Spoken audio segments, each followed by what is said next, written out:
Mary Jane Terry looked at detectives and said, I didn't hit anything. When they pressed her again, she repeated it. I never hit anything. The detective didn't challenge her memory. He didn't accuse her of lying. He simply said, If you drove it yesterday on your ride, you would have seen, even if you were drunk, I think you'd have seen this damage. Mary's certainly cracked. I don't know what you're talking about, honest to God. Then the line that ended the story she was holding on to. It was parts of your truck. Just reality introduced at the exact moment denial could no longer survive. This taps directly into reality monitoring theory, a psychological tactic where fabricated certainty collapses when confronted with undeniable physical facts. Mary believed repetition would protect her lie.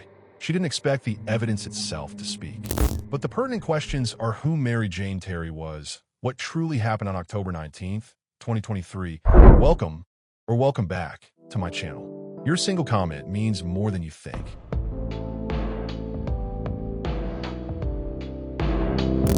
On October 19th, 2023, as dusk settled over the quiet town of Lyon, Wisconsin, emergency dispatchers received a frantic 911 call.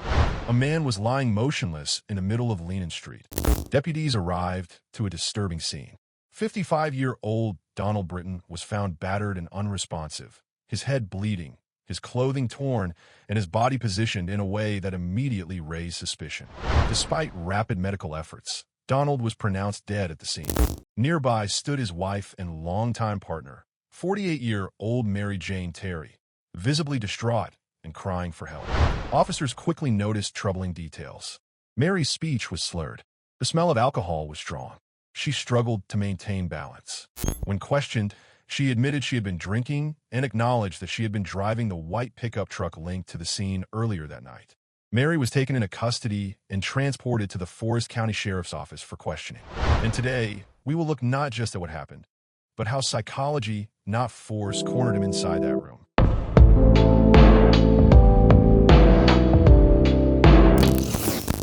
We're here today. We'd like to talk to you a little bit about what happened last night. I did get a chance to meet up with you last night. And in order to do that, you are in custody, so we do have to read you your rights. Yep. If you understand that.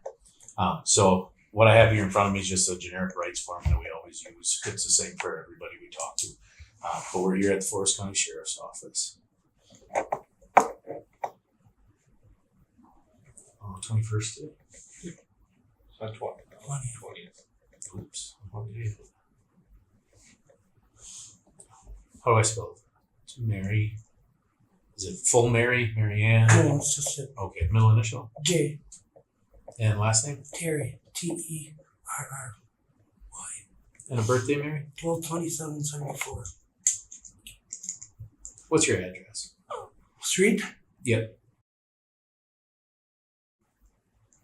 Do you have a different mailing address? I'm sorry. Laona.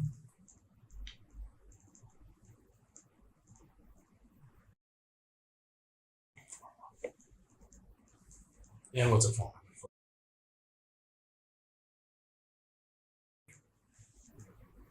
Got a watch on in there, Tony? 201. All right. Same form, Mary. I just can't read upside down, so I'll slide that one over in front of you. Did you graduate high school? Yeah. Okay. Read and write the English language? Yeah. Okay. It says, your rights. Before we ask you any questions, you must understand your rights. The slow, methodical reading of rights, spelling of names, and casual administrative talk is not mere formality. It establishes emotional safety. This tactic draws on effective forecasting theory, Wilson and Gilbert, 2003, which shows that individuals underestimate future emotional stress when the present environment feels calm. By delaying tension, detectives reduce Mary's anticipatory defenses, increasing her willingness to speak freely before realizing the stakes. Senate? If you agree with everything that's on that form, then yes, then I would ask you to sign it. If you don't agree with something or you don't believe something that's on there is accurate, then that's up to you.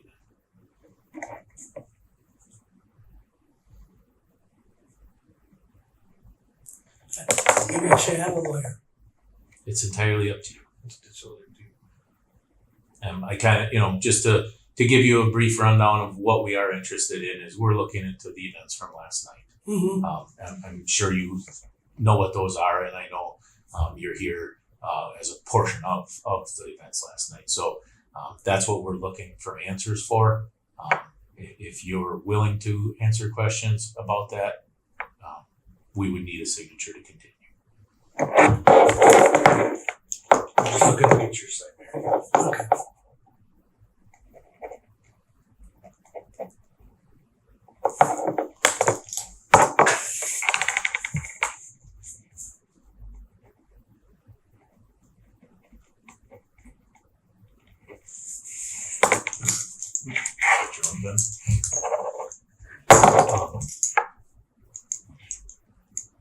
I guess tell us what you know about last night.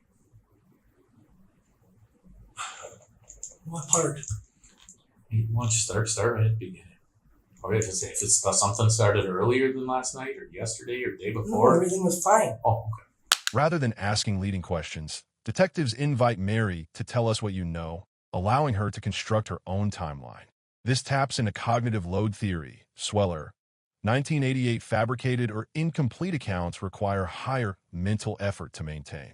As Mary attempts to keep her story orderly, moments of vagueness, I don't know, no clue, appear exactly where verification will later matter most. We went for a ride. Then we got in an argument. He stopped, dropped me off at home. And that big window that's in my house, I seen him stop in the middle of the road. So I went to go down there to see what's wrong, and he was laying there. So I got in the truck and I pulled it out. And I was going to call 911, but the guy next door across the road called first. That's what I remember. And that's it. You said we, and you say he. Who are we talking about? Donnie and I. Okay. So yesterday, everything's going good. Yeah, And you guys are at home. Or Yeah. you said you went for a ride. we did. Okay. Where'd you go when you went for a ride? We always go through Blackwell and then take around Trump Lake and then back through and back home. Is it like a back road? Yeah, we Or- just roll around looking for deer. Gravel road, blacktop? Blacktop. Okay. So you stay on like County H, that area? Yeah, it's just around Trump Lake. It's Okay. gonna come back. Oh, I got you. Anything happen on that ride? No, Okay. Who was driving when you went for the ride? I was. Do you have a driver's license, right? Yeah. Does Donnie have a driver's license? Okay. Does he drive sometimes? Yeah. Okay. So you go for your ride. Nothing happens though. No, Okay. What happens after the ride? he dropped me off at home. Okay. And when, that's another thing. We have venison laying all over my cupboard. We were gonna cook out, Okay. and he left. You mentioned there was an argument or something. Yeah, we just. Detectives do not interrupt as Mary shifts agency. I was driving, he left, I ran, the truck was running. Instead, they let these movements stand side by side. This exploits attribution theory, Hyder, 1958, which examines how people assign causes to events. By allowing Mary to alternate between ownership and detachment, investigators highlight internal contradictions without accusation. What was that about? Our same stuff that we do every time. Okay, but what is I guess I don't know what the same stuff is. Oh, I don't know, the stupid stuff. He'll say something about me working or whatever, and then we get into argument. Are you guys in a relationship? We're married. It's just kind of marriage bickering. Is that what Yes. the argument is? Okay. Yeah. I'm married. I know it happens. Like we argue. That's Yeah. part of marriage, I think. But nothing in particular that really set it off. It was just a comment or something like that. And there was argument. So he leaves. You say? Yeah, Does he leave walking in the truck? in the truck. Okay. And by the truck, we're talking the white Pickup. pickup. Could I get something to drink? Yeah, I'll give you a couple. My house is dry. Yep.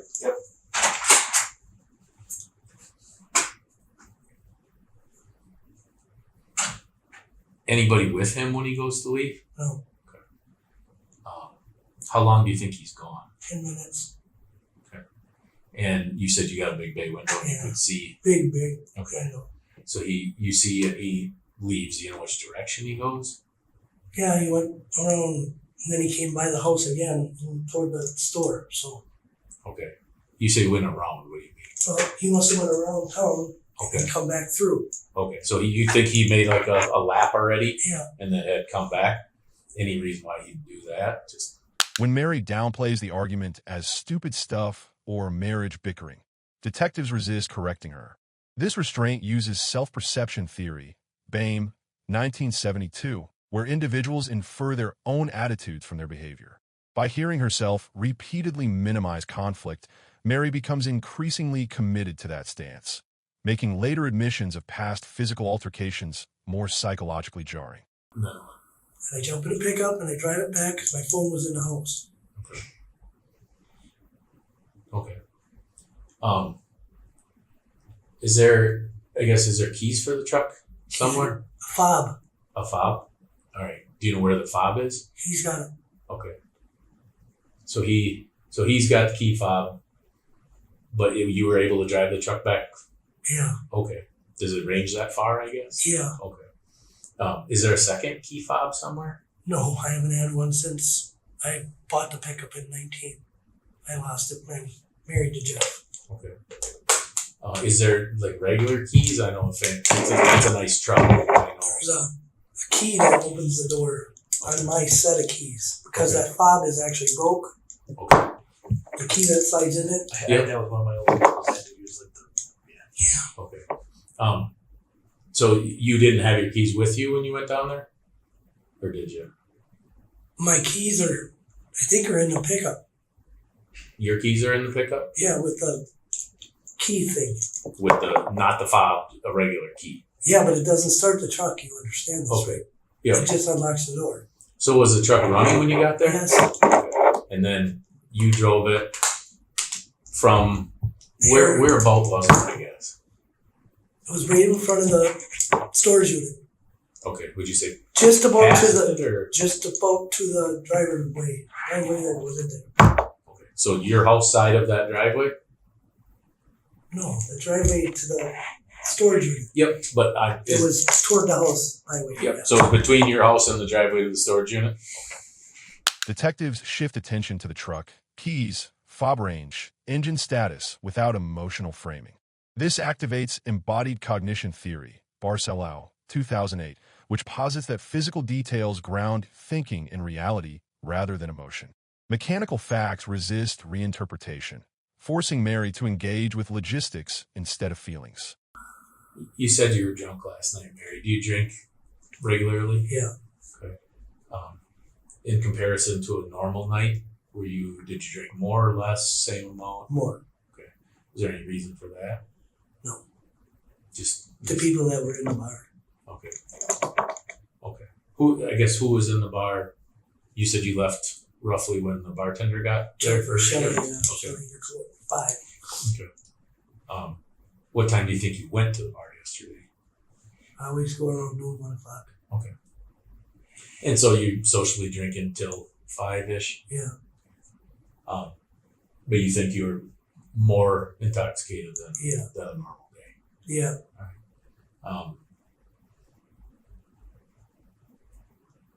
How long do you think you were home? And if you don't know, I understand. Just tell me. I don't. Rather than accusing Mary of impairment, detectives ask her to compare her drinking to a normal night. This relies on reference point theory, Kahneman and Tversky, 1979, which holds that judgments depend on internal baselines. By letting Mary define more than usual, investigators secure an admission that later explains, but does not excuse, errors in judgment.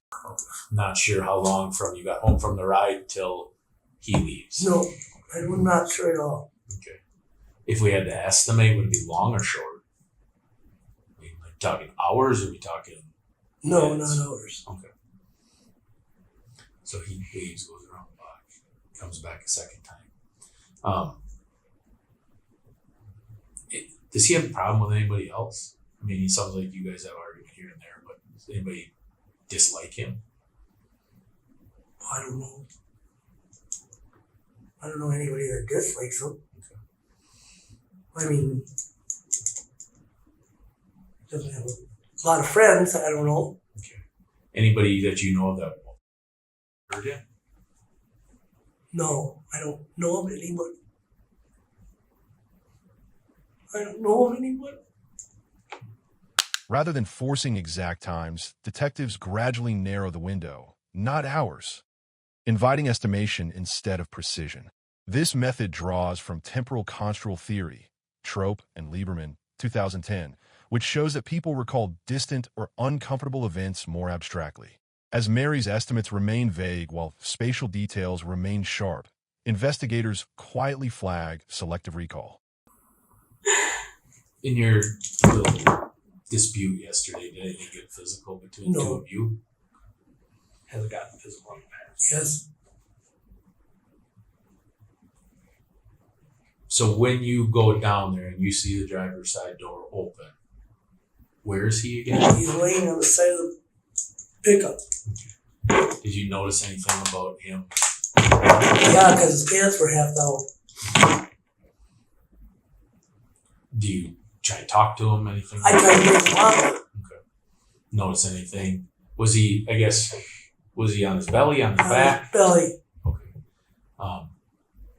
Did that change at any point? Yeah, we turned him over. Okay. So you were there when he got turned over? Mm-hmm. Okay. That's when the other guy across the street, he helped me turn him over.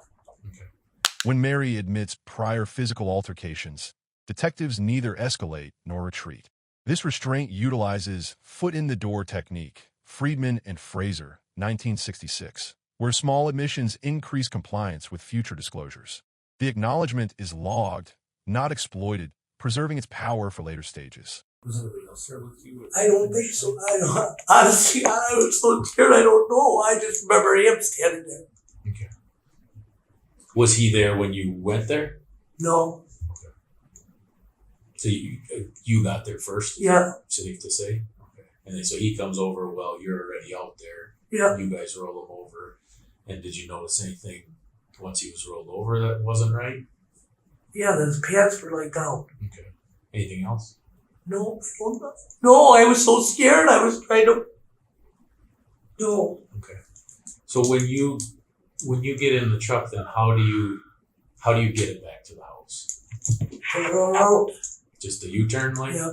Okay. So it's parked way off to the side, so you're able to swing that U-turn and just drive it back No, to because your I was house. so close to the park or the The- driveway. Yep. I could see it like that. But you didn't go into the driveway. You No. stayed on Yeah, the road. Linden or on the road. Okay. So you make a sharp turn and just head back to the house. Yeah. Okay. And then once you get back to the house, then what? I grabbed my phone and I ran back down. Okay. But he said he had already just called 911, and it wasn't long after that you guys were there. I mean, not very long at all. Detectives allow Mary to describe fear, nausea, and panic, but offer no reassurance or solutions. This aligns with emotion regulation theory, Gross, 1998, which shows that unprocessed emotions heighten cognitive strain. Without relief, Mary continues talking to self-soothe, increasing verbal exposure. So you had your phone on you then when I you went came and got in it. here? Okay. I don't even know where my phone is. It was with me last night. I don't know where Donnie's phone is. I don't know where mine is. Well, if you're with the one that you're with, then what do you need? Leave work at home or leave work at work, and right? There's no reason to have one. All the Right. time. They're convenient, but they're also a pain in the butt. I'm sure for you as a business owner, it's a pain in the butt more than it's a benefit. What kinds of things do you use your phone for? Paying bills. Do you have any type of?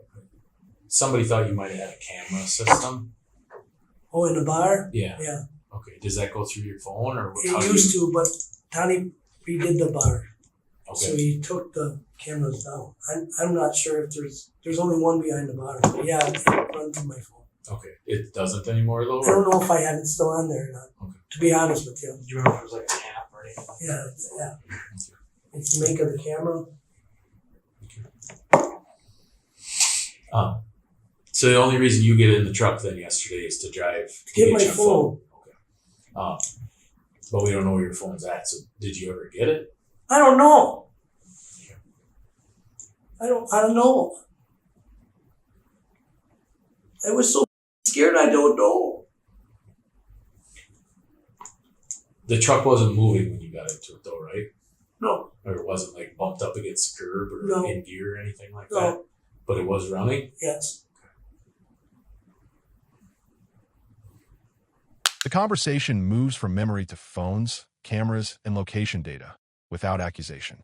This employs epistemic authority theory, Kurglansky, 1989, shifting truth away from subjective accounts toward objective systems. Once external data is introduced, personal narratives lose dominance. Only the ju- When he went for the ride, was anyone else with him? No. No. Was there anybody at the storage units? That I don't know. Because if we get in an argument, that's where he goes. That's his Cool vent off. spot, yeah. Okay. Was my keys in the house? Or in the truck? Yeah, we have your keys. You have your keys. There's a storage key on me. No, that's safe. No, I wasn't worried about Oh, I got you. Yep. Yeah, we have the keys. Did you notice anything like in the roadway? that. No. Nothing like that. You just noticed him in the truck. Okay. And the guy said he called 911, so you didn't have to. Where were you when? So the first officer to get there was Billy Stanley. I don't even remember when Billy got there. When you went down there, did anybody go with you? Where? Down when you saw the truck down there and you walked down there, No. did anybody go with you? Did anybody go, did anybody else besides the neighbor guy, or possibly anybody else? Did anybody from the bar ever come? Anything like I that? don't think so. I remember Bobby being there. Questions about storage units and venting routines are not about motive. They are about pattern. This uses behavioral consistency theory, Epstein, 1979, which holds that repeated behaviors form predictive baselines. Accidents deviate, habits repeat. Investigators are mapping that distinction. From Yeah. across the road. Any idea when she got there? I don't know. I just remember her screaming at me. Oh, she's screaming at you. Because I was trying to get to Dottie. And I forgot that he had that thing in his heart.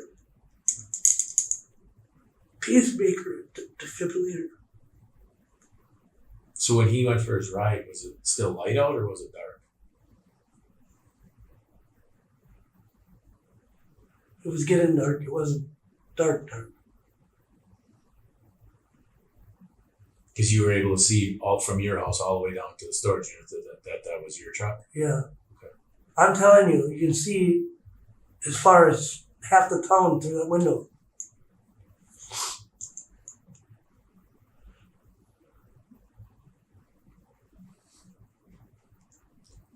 Do you see from that window? Do you see him, or do you just see the truck? I just seen the truck and the door open. Okay, and that why you're like, what the heck's going Yeah. on? Go check it out.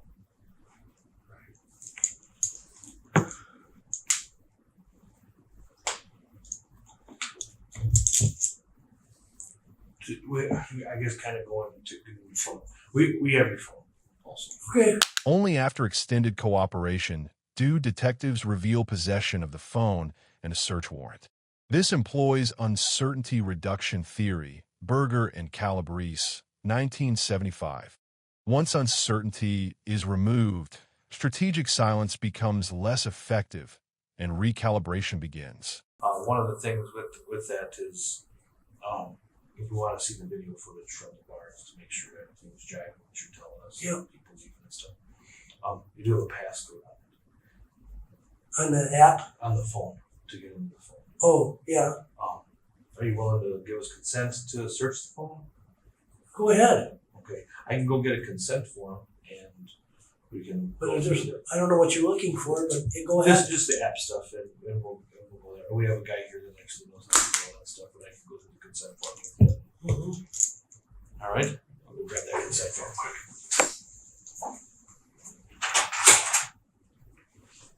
Do you think Donnie went to the storage units at some point? I'm not sure. Honest to God, I'm not sure.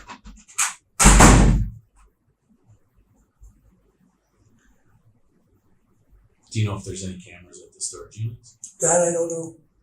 Who do you know who you rented from? No. I mean, I know it's fairly new. I thought somebody said that was like an out of town guy that moved up here or something, but I could be wrong.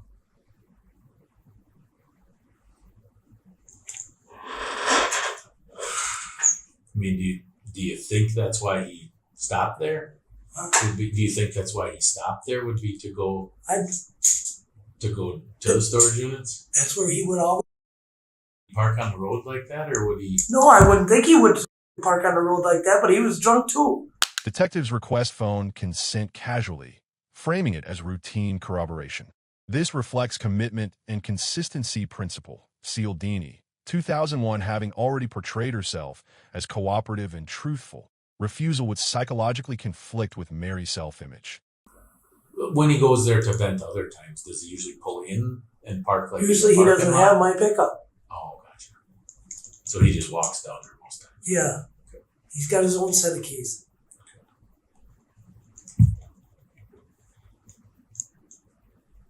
Do you know if the Jeep is in your storage unit? I know my Jeep is in my storage unit because I put it there. Right. Well, but what I'm saying is if he went down there yesterday, I mean, is there any chance that he would have took the Jeep out or something? I don't think so. No, he wasn't stupid enough. I don't know what that was all about. Try the Jeep. I think they were trying to close it, but it wasn't wanting to close it. They gave it a pretty good slap. Does he have a set of keys for your Jeep? There's a set of keys in the Jeep. Okay.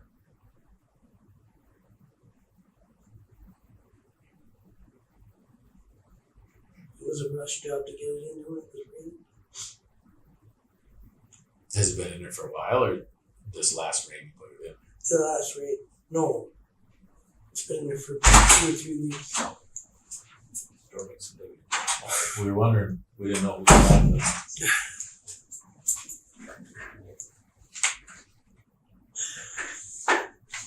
I just gotta read some stuff from the phone on here. Throughout the interrogation, detectives never rush closure. This reflects interactional control theory, Turner, 1988, where power lies not in dominance, but in pacing. By controlling when pressure arrives, and when it doesn't, investigators ensure the suspect walks herself into alignment with evidence. Does your vehicle have any damage? What do you mean? Like, I mean, it's a pickup truck. It gets used, right? But is there any damage to it? Yeah. What kind of damage do you have? Behind the driver's seat, by the door, somebody tried to break into it, beat it with something. Looks like there's dents up there. And then was there a flare or something on the top that maybe got ripped off? They've been ripped off, but that happened different. It smashed the window out. Okay. Any other damage? There's dent on the tailgate. Tailgate. Driver's side, passenger side. Driver's side, I believe. There's a dent in the door on the driver's side, I think.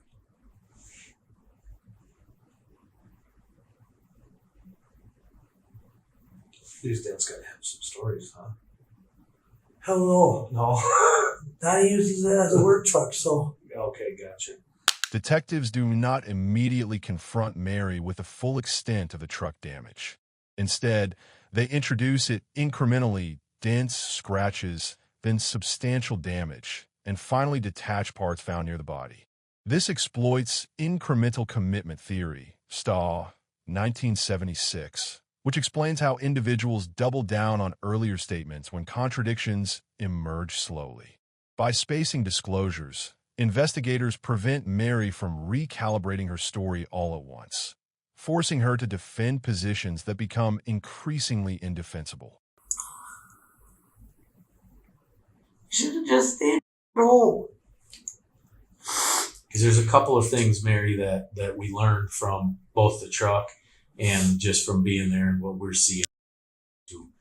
And so there's some new damage to the truck. If you what you described to us is all of the damage that was there, there's new damage to the truck. And it just I'm just trying to piece stuff together. His cool off spot is the storage unit. There's a little bit of a whatever, husband wife argument. He goes cool down in the storage unit.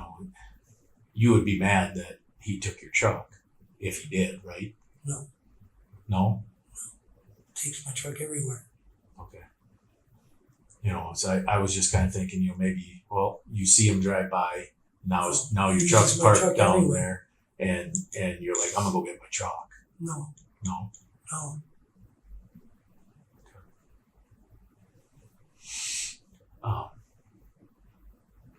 You guys didn't hit a deer or anything on your ride yesterday? Or No. Recently at all?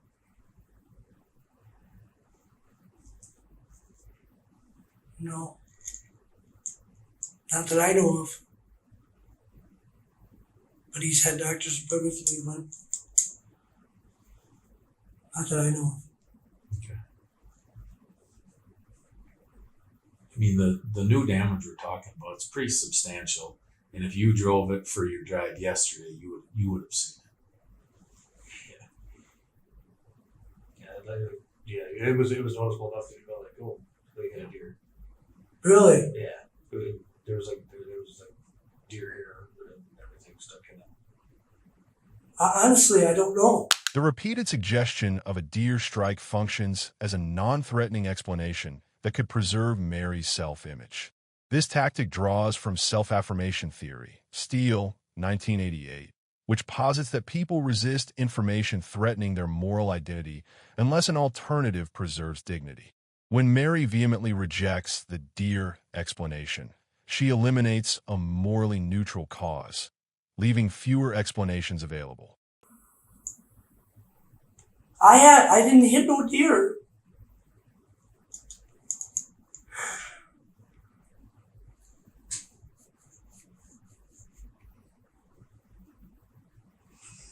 I don't even know where you're talking about. Where was it hit at?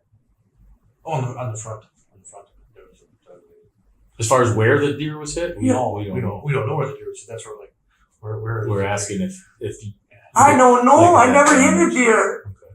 Yeah, and if you guys on the H and stuff. There's a lot of deer. There's a lot. We almost hit one headed there last night. We didn't hit a deer. I didn't hit a deer.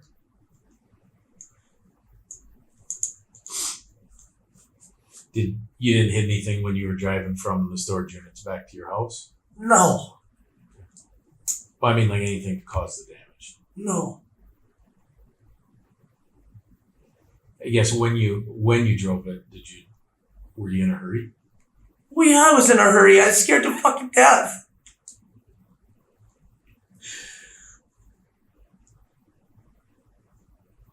I didn't hit anything. The amount of damage. If you drove it yesterday on your ride, you would have seen. Even if you were drunk, I think you'd have seen this damage. I don't know what you're talking about. Honest to God, I never hit anything. Okay. I never hit anything. I never hit anything. Okay. And that deer was somebody gave you that venison meat. Yes, I swear. The detective forces Mary into a binary choice. I didn't do it versus I don't remember. This leverages cognitive dissonance theory, Festinger, 1957, where holding two incompatible beliefs creates psychological discomfort. Mary's distress escalates because both options threaten her self-concept. One implies guilt, the other loss of control, narrowing her cognitive escape routes. Well, Mary, I gotta ask. Did you get all upset over this little argument? No. Did you want to hurt him in any way? Hell no. Do you love him? Donnie is the love of my life. He is the love of my life. It's like we just got married in July. No, I didn't want to hurt him. I didn't hurt him.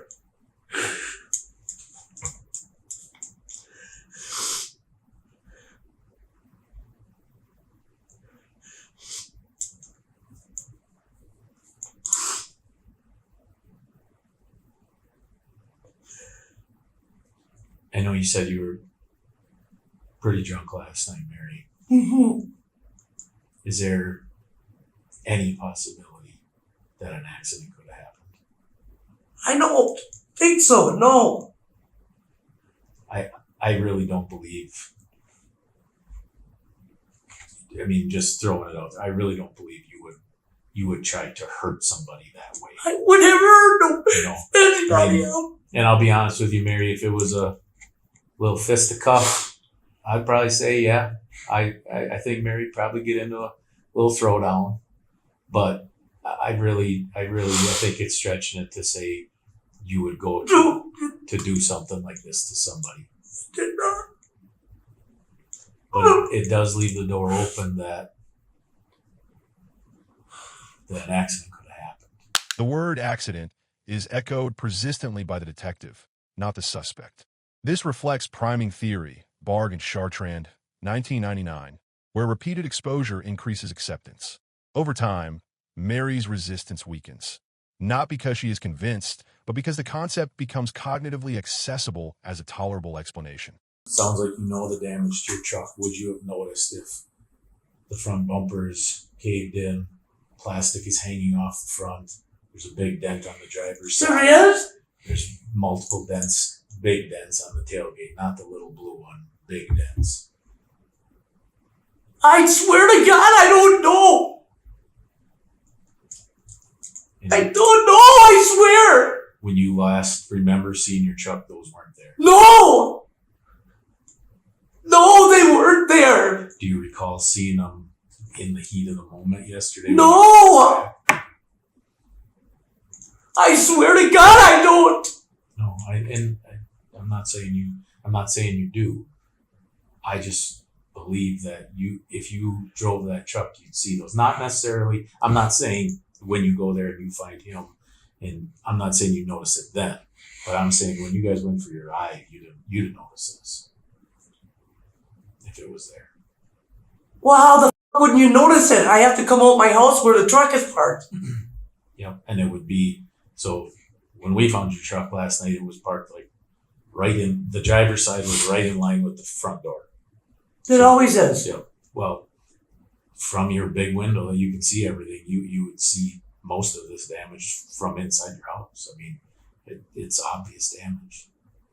I don't know. It's like take it to the auto repair shop damage. It's not just damage. I don't know what you guys are talking about. Honest to fucking God, I don't know.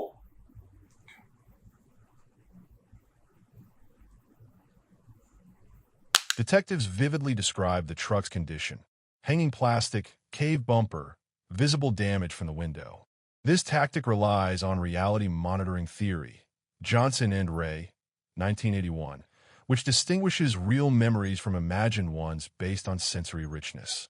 The more detailed the external evidence becomes, the less believable Mary's claimed lack of awareness appears, even to herself.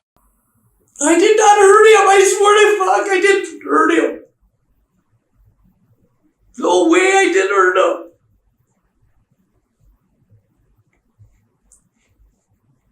And there's no way there was any chance that there was an accident. I don't know. I don't know. I don't know. I know I didn't hurt him.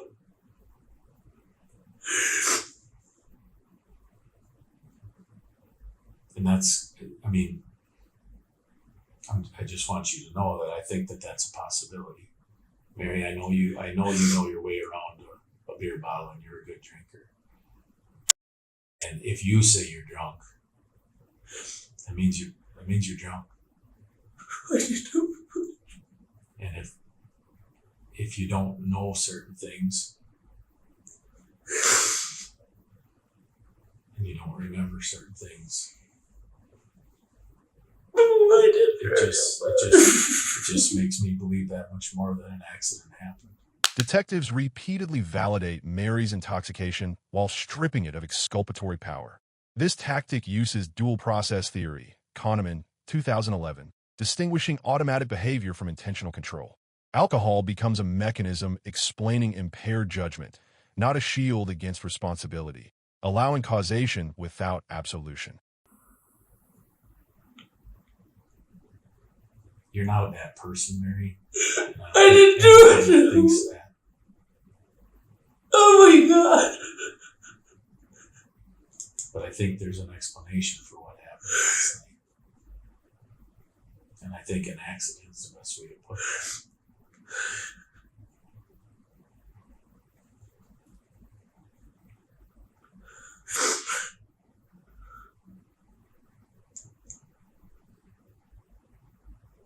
I can't hurt him.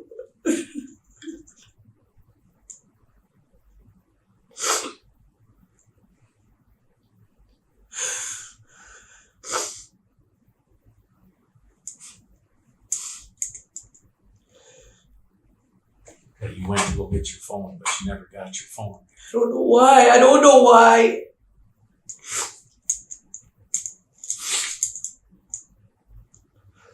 Did you go down to the storage units to talk to him?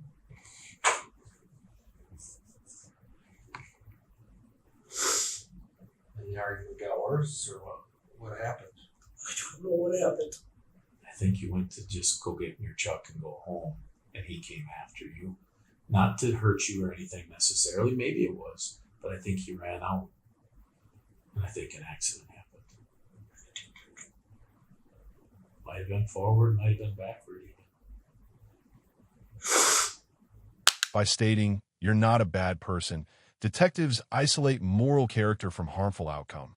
This reflects moral disengagement theory, Bandura, 1999, which explains how individuals cope with harmful actions by cognitively restructuring them. By offering this reframing, detectives make acknowledgement psychologically survivable. Confession no longer equates to being evil. I'll be honest with you, Mary, there's parts of your truck laying beside you. What? What?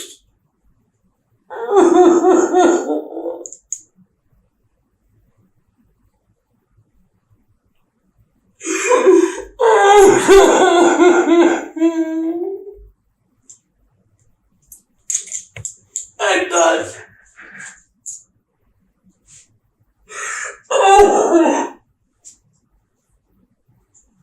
Mary, let me get you some water. Give me a second before we head back over, okay? Yeah.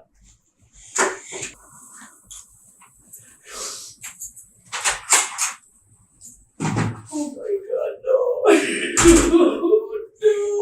No.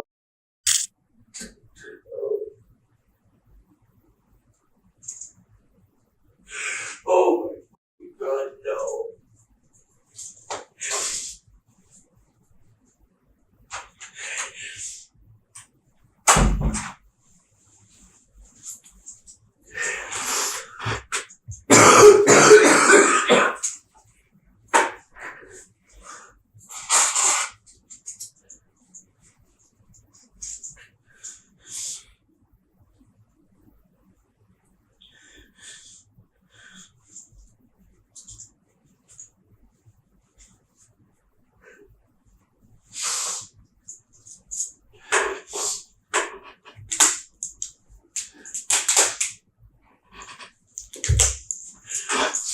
Be ready to end.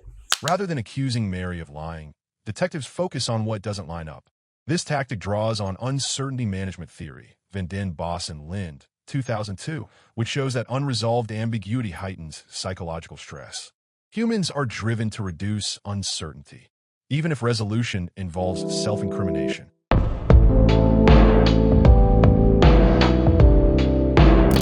a legal standpoint, the interrogation is effective not because it extracts a direct confession, but because it systematically dismantles alternative explanations while preserving voluntariness. Detectives secure multiple admissible admissions: intoxication, sole control of the vehicle, absence of third-party involvement, and acknowledgement of memory gaps. Through careful, non-coercive questioning, they align Mary's statements with physical evidence, vehicle damage, scene reconstruction, and digital data, without violating Miranda protections. By framing the event as an accident, investigators reduce resistance while still establishing causation and recklessness. Collectively, these statements corroborate forensic findings and support a charge of intoxicated vehicular homicide, providing prosecutors with a cohesive narrative that withstands suppression challenges and leads directly to conviction.